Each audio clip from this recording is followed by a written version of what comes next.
Hey everyone, welcome to our very first Break Room Arcade discussion. This is separate from our podcast series. We're going to talk about some very recent news. Today I'm joined by Logan Welliver. Hello. And we are talking about the recent Pokemon leaks from the Pokemon Sun and Moon special demo. Just like before with Alpha Sapphire, Omega Ruby, just about the entire Pokedex has been leaked. So I'm just going to kind of hand you the table here, Logan. What are your thoughts so far on all these new Pokemon? Well, actually, interesting. Your comment about the third generation remake games, I did not know that they leaked. So this happened before? The exact same circumstances in which these Pokemon were leaked happened in Alpha Sapphire, Omega Ruby. Okay, so is there a chance that this could have been intentional then? I've been thinking about that because obviously the first time was probably an accident. All that data was in the demo, so why would Game Freak go ahead and make the exact same mistake? It doesn't make any sense to me. Yeah, it seems like it would be a really easy thing to just say like, okay, here's the demo. Although this time around, the special demo, once you complete it, there are certain things from this demo that carry into the actual games. So maybe there was a certain level of like, oh, we can't exclude this information. I don't know how these things work. So this is just purely conjecture. But on the leak as a whole, again, like it's what we have a month from today for when the games launch. And so maybe they were planning on more videos, and they haven't even revealed like the final forms of the starters.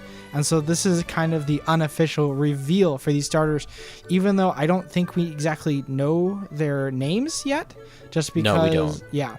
I think that's probably coming with the leak data, because I imagine we wouldn't get the sprites without the names too. Yeah, but I have not seen them everywhere. I mean, there's like a few things in here that are like Alolan like type Pokemon that have existed before, I believe.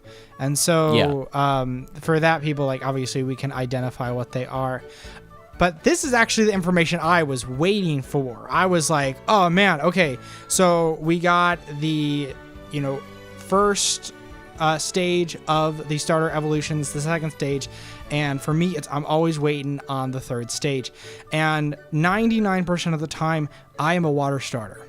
First generation, I was Squirtle. X and Y, I was... Oh, man, I can't even remember the first one because I'm like... Okay, the second one's like Frogadier, and then the final form is Greninja. Yes? Yeah. Okay. And I love Greninja. I think Greninja's like the greatest starter ever since the very... Greninja is actually the #1 most fan-favorite Pokemon in all of Japan. Oh, really? Yeah, it won a vote across the entire, 700 and whatever. Oh, so it even beat out Pikachu. Yep. That's intense, because, Greninja's like a staple of the series to me now. Like, there's a lot of these other starters that are pretty forgettable, but not Greninja. Greninja's fantastic. Well, that's why Greninja had such a large role in, the anime, Because he was just so popular? Yeah, no kidding. Good on Sakurai for predicting that for Smash Bros. Wow. Yeah, no, Greninja's great. And I'm at, I just finished the 6th gym in Pokemon Y. So it's moving along. Ultimately, this just makes me more excited. I'm looking at all these different things, and it seems like, again, that quality versus quantity approach. For the first 5 generations, they always had 150 new Pokemon, and then for these last 2 generations, they've kind of cut back and just made sure that they look really, really cool. And there's a few that I've already talked about, and I'm just super impressed with what they're doing with these games. I played the special demo, everywhere from the fact that they took away the grid and walking around, and the world just feels so much smoother and alive, and it just feels so much more natural. So I'm actually super, super excited for these games, and I did not anticipate that I would be. Looking here at this graphic on Kotaku of all of these Pokemon, is it just me, or do they look really strange? There's a lot of strange designs, a lot of Pokemon that look really abstract, and I like that theme. Yeah, everything looks super colorful, and like there are some of these Pokemon that have like just like 3 or 4 colors just all kind of mashed together. There's even, there's like a sandcastle Pokemon, which I think some of those more oddball ones are just super great. Some people like to rip on them, but I just think they're a fantastic addition. I myself used to be kind of against that whole thing. There's still some Pokemon I don't quite agree with, like the Keyfling, the keychain Pokemon. Oh, yeah. But Sandcastle, I think that's a super fun idea, and I really like his design. Yeah, so I mean, there's this other one that looks like a toucan, and just going back to like the starters, I am really leaning towards like Litten, just because I'm not sure how I feel about the water starter, even though the final form is super majestic. It's got a great final form. Yeah, but I'm still there. We got a month, and I probably won't even get it when it comes out. So, I think probably of all 3 starters, Rowlet's got the best looking final evolution. I'm a little disappointed with Litten, mostly because I wanted it on all 4s. Everyone was really like scared that Litten's final form was going to be firefighting, because I don't know if you know this, Logan, but these 3 final evolutions have been leaked a long time ago, and this is confirmation that those leaks were real. Oh, okay. So we now know for a fact that those images that we saw way back were in fact real. They were sketches, and there was some other concept art. I think that art had some characters that were later revealed in trailers, so people started believing it. So they are 100% true. So Litten's final evolution isn't firefighting; it's fire dark, and that couldn't make me any happier. And I also do think it looks kind of cool. It almost looks like it's wearing like a tank top with that black fur, and its face looks really fierce, and I love the fire belt. I wish they had gone a little further with it, but it's still pretty cool. They definitely went with that tropical like beach feel with a lot of these Pokemon, which I think is super awesome. Even with some of the Alolan forms, I like that they took old Pokemon, and I've said this before, that they took these old Pokemon and redesigned them and even added some lore to it. And it's like, okay, these are the reasons that they look this way or they develop this way because of the the environment, or why they brought them over here in the first place. Like, these weren't originally here, and then a while ago they brought them over here, and then they evolved in this way. And I just, oh my gosh, it's super cool. There's 2 Alolan forms I really want to point out. The first one is Alolan Persian. Have you seen Alolan Persian yet? Yes, I have. He has already become an internet meme. He's basically like Heathcliff or Garfield. It's pretty fantastic. Yeah. I'm looking at some of this fan art, and yeah, it's pretty great. The other one I want to highlight is Dugtrio, with that just absolutely fantastic blonde hair. Those are some luscious locks on that Dugtrio. So good. They really just had fun with the designs, and I really appreciate that. I don't know if you saw the Geodude line of evolutions, the Alolan forms for Geodude. I have really not. sharp. I have not. Check them out. They look really sharp. They are probably among my favorites. So yeah, I think we have a pretty good set of Pokemon here. I know people probably are clamoring for more, but I like you said earlier, I like kind of these smaller amounts of Pokemon because it's making it a lot easier for me personally just to remember all of them. And it makes it so that changes aren't so super drastic. Like, there's enough new without like being overbearing. So we can go to the next generation without having like 200 more Pokemon, but maybe 50 new Pokemon, that's fine. You roll those out during the course of the main adventure, then you throw all the other new Pokemon in. Just let people get acquainted with them so that every Pokemon can kind of have its fan. Because I feel like we lost that in some of the mid-generations. There are a lot of Pokemon, even from like Gen 5, that I just don't know. Oh, there's a ton. I'm like, okay, did this enter Gen 5, Gen 6? I have no clue. Oh, sorry to point this out, just like out of nowhere, but I'm looking at this image. There's a post on Reddit, and it's showing, I think they're called Kahunas, the island leaders. And they're showing their pictures of them next to Pokemon that have been revealed. I'm going to show you this real quick, and tell me what stands out to you when you see it. Okay. Do you see it now? No. Oh, wait, here it is. So, wait, what am I supposed to be looking at? Look at the trainers, and then look at the Pokemon next to them. Okay. So obviously they try to kind of match them up in a way or two. You got the specifically striking like on the one on the right where it's like the big black and yellow Pokemon, and below him he's got the trainer with the robe on it. And yeah. Okay, I see what you mean. I think that's pretty cool. It's tying the trainers more to the Pokemon. I think that'll make them a lot easier to recognize.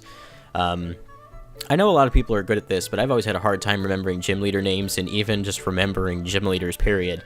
So see, like I'm not super into the games where I would actually have enough brain power where I'm like, oh yeah, I totally want to remember the names of these things. Right now, like I'm playing through Y and I just want to get through it, kind of rushing through it because all the Sun and Moon stuff is happening now. I feel like I'll remember these just for the fact that they have Pokemon that look like them. Right. And that's cool. I guess that gives them a little more identity. Yeah, moving on from that, how was your experience overall with the demo, just as a kind of conclusion? Oh, I mean, so the first thing that got me, with Sun and Moon, I keep coming back to this, is the fact that they got rid of the grid. And so you're no longer walking on a grid. And so when I'm walking around, it feels good. And so the world, I feel so much smaller in the world because I feel like they have a lot more freedom in designing the world because they're not locked to some grid. So they can kind of just make everything look supernatural.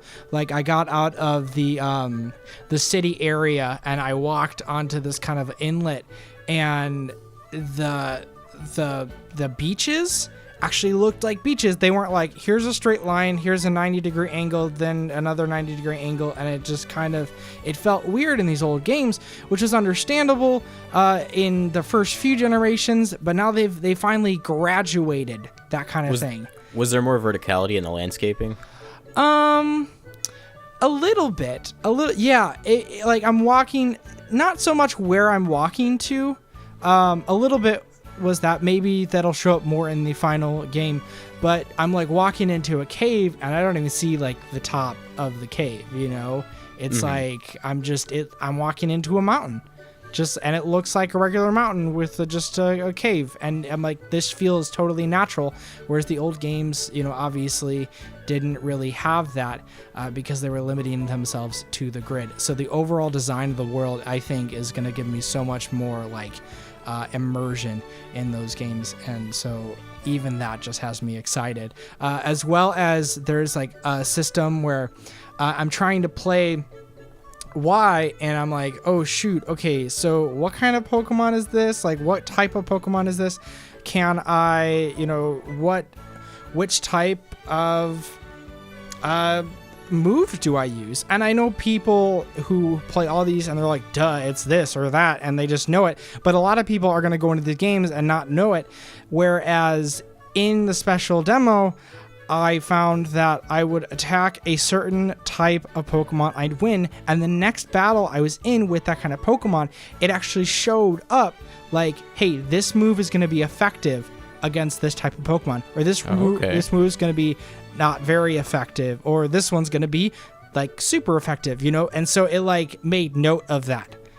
So it's something really cool that like you would know if you studied it, but now for all the people who are getting back into these games, maybe this just makes battles so much more accessible to those who aren't super into these games. That's going to be awesome. As we've gotten more and more types, I've had a hard time remembering certain type advantages, and I know like the hardcore Pokemon audience is probably going to look at this as a negative thing.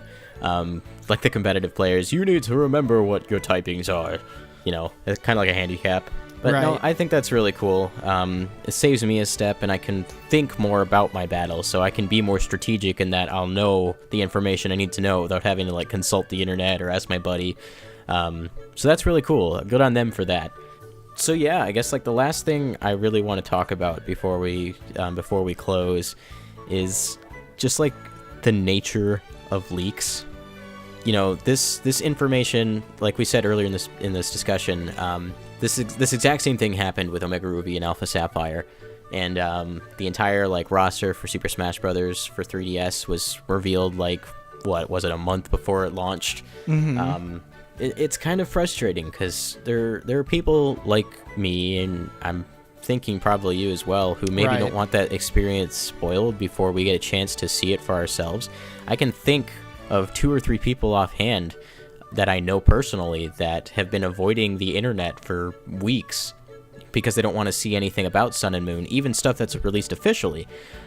So for this to have happened and have, blown up the entire internet, there's like nowhere for them to go. So I just want to get your opinion on that. Yeah, no, it really depends on the game. I mean, for this kind of thing, like, I'm okay with leaks personally. I see this kind of stuff and it actually makes me more interested in the game. For things that I know I'm going to buy anyway, let's probably say the biggest thing is Legend of Zelda.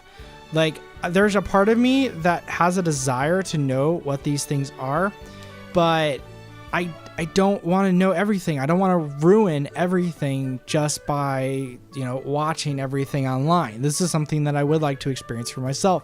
So there's probably a few things. So the biggest thing right now, Breath of the Wild. There's probably a few things that I want to know before I actually play the game. Even though if they didn't show anything else, I would still buy the game day one. You're already sold on it. Right. I still want to know an extra aspect of it. Like, is there anything else to the game that I really should get excited about? In terms of the story, I don't want to know hardly any of the story. Like, the fact that they just threw you into the world with the demo, it's like we don't really know anything. There, there's an old man. We know that the Temple of Time is like there. We know about Calamity Ganon. That's all I want to know. I'm done. Like, I just give me the game so I can play it. And so, I don't know. I think leaks are just people being like super impatient, and again, it can ruin some things for some people. It can ruin their excitement because, they just don't want to know. So they keep off the internet. Sometimes a leak can be used as a marketing tool, like it was several years ago when Minecraft was still in beta. There was an entire snapshot update that was leaked online, and it was later revealed that it was actually Marcus Persson, or Notch as he's he's known on the internet as Notch, right? And later he reveals no, that was me. I put that out on the internet. And so I think leaks can be a good thing, and I think they can be a bad thing. I don't think there's inherently they can't be inherently right or wrong. It really just depends on the people, and it really depends. It's really just a big gray area for me. Okay, that's fair enough. For me personally, I guess it is just like you. I guess it depends on the game. For something like Pokemon, it doesn't bother me too much. I do like kind of, being out in the field and seeing a new Pokemon for the very first time. I'm obviously not going to have that here now that we've seen all of them. But that doesn't necessarily ruin the entire experience. There's so much more about the game other than just the Pokemon that we don't know yet. So I will rely on those parts of the games to be, surprising to me. And I think I'll enjoy the game just fine, even if I hadn't seen the Pokemon beforehand. Like you said about story, if I were to learn the story of a game that I'm playing because I'm interested in the story, that would be like a deal breaker for me. If I had the story of Skyward Sword completely spoiled to me before I played it, I guarantee you that game would not even be in my top 5. I can totally understand that. And that's not at the fault of the game itself, it's just at the fault of the circumstance. So Yep. I feel like that's been kind of altering the way we view certain games. My experience with Mario Maker was fairly shortened because I had spent a lot of time, and this wasn't even leaked, this was just me going out of my way to watch stuff. I was watching people play the game because I was so excited about it and I really wanted to play it. So I had basically learned everything and seen all the kinds of combinations you could make before I got a chance to, be surprised by it myself by just playing it. And I feel like that really put a damper on my experience. So that, I guess, in a nutshell, is how I feel about the whole thing. We want to hear from you guys, though. So, what Pokemon from the leak do you like? What don't you like? How do you feel about leaks in general? We want to hear all of that stuff. So, if you want to leave a comment for us, we'll definitely reply to you, and we'll get that discussion going. That'll be awesome. But Logan, do you have any closing comments? Yeah. Think before you leak. Wise words. But yeah, thanks for listening. Go ahead and like, comment, and subscribe. Check us out on our very next discussion. This has been the Break Room Arcade. Clocking out.